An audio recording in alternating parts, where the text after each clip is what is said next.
लेकिन इसी G20 में आपने कुछ चीजें देखी होंगी।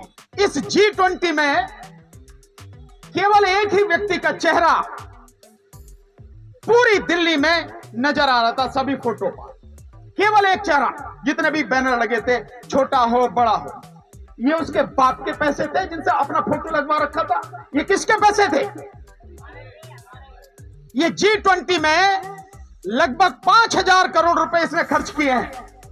यही G20 जर्मनी ने किया, हमसे अमीर देश है, हमसे आगे देश हर चीज में, उसने मात्र 641 करोड़ रुपए खर्च किए।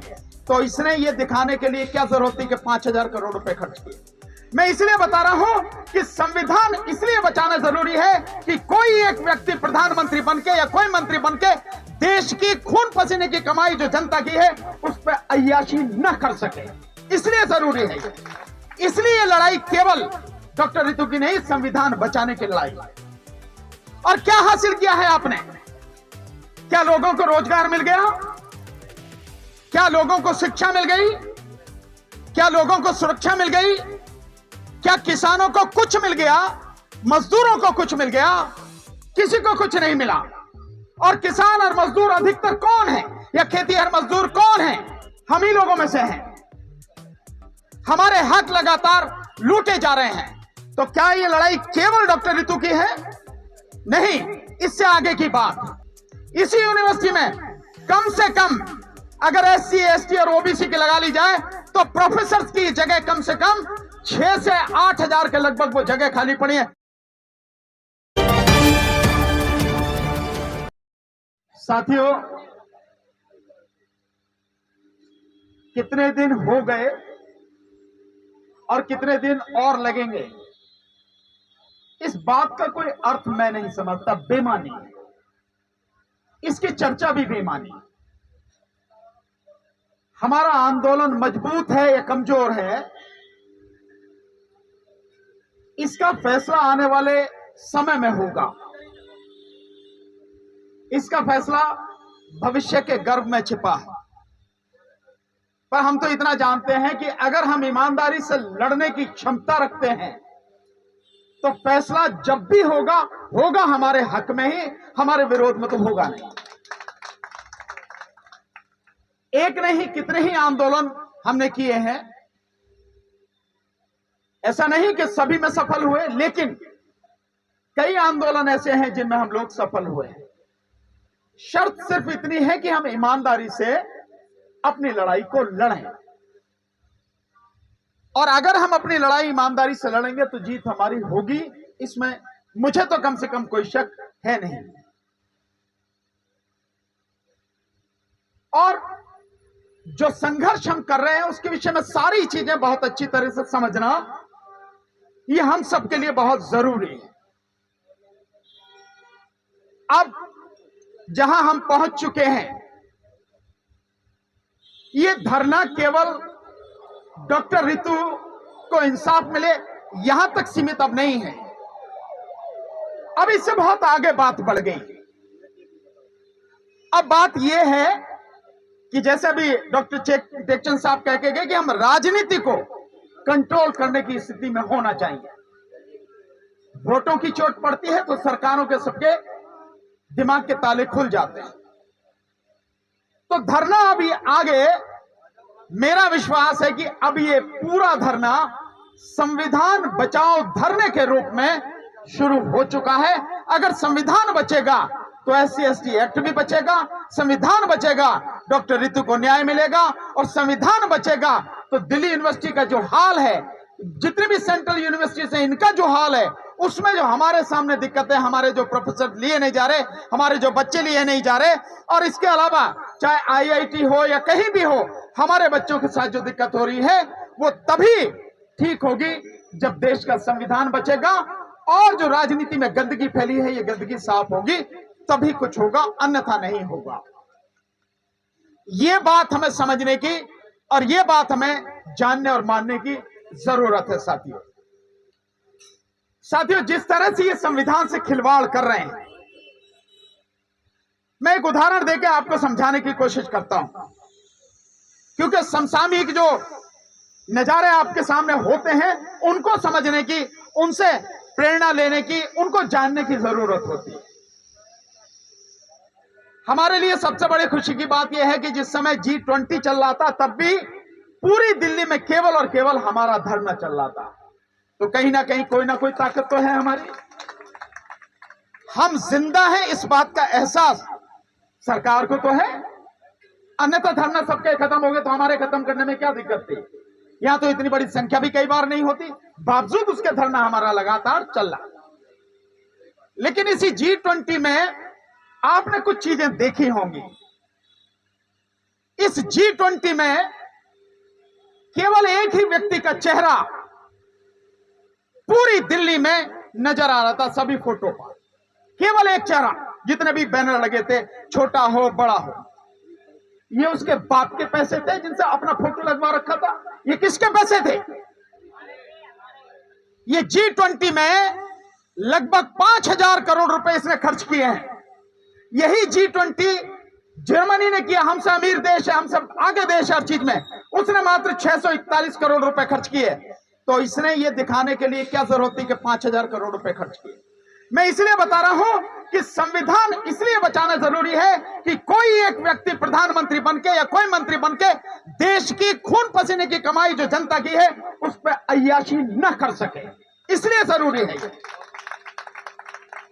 इसलिए लड़ाई केवल डॉक्टर रितु की नहीं, संविधान बचाने की लड़ाई। और क्या हासिल किया है आपने? क्या लोगों को रोजगार मिल गया? क्या लोगों को शिक्षा मिल गई? क्या लोगों को सुरक्षा मिल गई? क्या किसानों को कुछ मिल गया? मजदूरों को कुछ मिल गया? किसी को कुछ नहीं मिला। और किसान और मजदूर अधिकतर कौन है, या खेतीहर मजदूर कौन है? हम ही लोगों में से हैं। हमारे हक लगातार लूटे जा रहे हैं। तो क्या ये लड़ाई केवल डॉक्टर रितु की है? नहीं, इससे आगे की बात। इसी यूनिवर्सिटी में कम से कम अगर SC, ST और OBC की लगा ली जाए तो प्रोफेसर की जगह कम से कम 6 से 8 हजार के लगभग वो जगह खाली पड़ी है। क्या ये लड़ाई उसकी नहीं है? क्या हमें उसकी लड़ाई नहीं लड़नी चाहिए?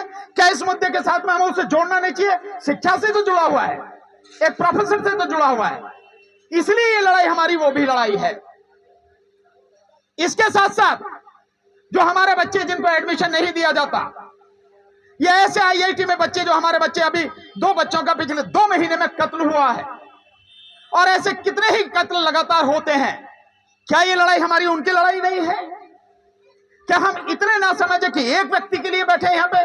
नहीं, हम देश के संविधान को बचाने के लिए बैठे हैं, इस पूरे बहुजन समाज को बताने के लिए बैठे हैं, देश के नागरिकों को जिनका हक लूटा जा रहा उनके लिए यहां पर बैठे हैं। इसलिए आपके माध्यम से मेरी निवेदन है, जितने भी लोग, जहां तक भी मेरी वीडियो पहुंचे सोशल मीडिया के माध्यम से, वो सारे के सारे लोग ये समझें, अगर ये धरना सफल होगा तो तुम्हारा SC, ST एक्ट भी बचेगा। अगर ये धरना सफल होगा तो तुम्हारा संविधान भी बचेगा। अगर ये धरना सफल होगा तो तुम्हारे मौलिक अधिकार भी बचेंगे। और ये धरना अगर सफल होगा तो देश में राजनीति में फैली गंदगी भी साफ होगी, अन्यथा कुछ होगा नहीं। इसलिए इस धरने को जितना भी हो सकता है तन मन धन हर चीज से सहयोग दें साथियों। ये सभी की लड़ाई है, केवल हमारी नहीं है, सभी की लड़ाई है। तो सभी की लड़ाई में सभी को सहयोग देना बहुत जरूरी है। किस जगह आके बैठ गए हम? सारी शिक्षा को हमारे देखते हुए हमारी आंखों के सामने सबको निजीकरण किया जा रहा है, प्राइवेट हाथों में दी जा रही है। क्या कर रहे हैं नेता? सारे नेता जितने भी राजनीतिबाज हैं, मैं उनको राजनीतिबाज ही बोलता हूं, राजनीतिज्ञ नहीं बोलता। अगर वो राजनीतिज्ञ होते तो ये स्थिति होती नहीं। वो राजनीतिबाज है, जैसे कबूतरबाज, ऐसे ही राजनीतिबाज। तो वो राजनीतिबाज जो है वो सारे के सारे सब उनकी आंखों के सामने एक एक करके हमारी हर चीज खत्म हो गई। जिनके पास ऑलरेडी 50% से ज्यादा आरक्षण है, 10% आरक्षण उनको और मिल गया, और हमारे ही जो तथाकथित राजनीतिबाज थे उस 10% आरक्षण के पक्ष में वोट देकर उसको कानून बनवाकर हमारे सिर पर लाद दिया। लादा नहीं लादा?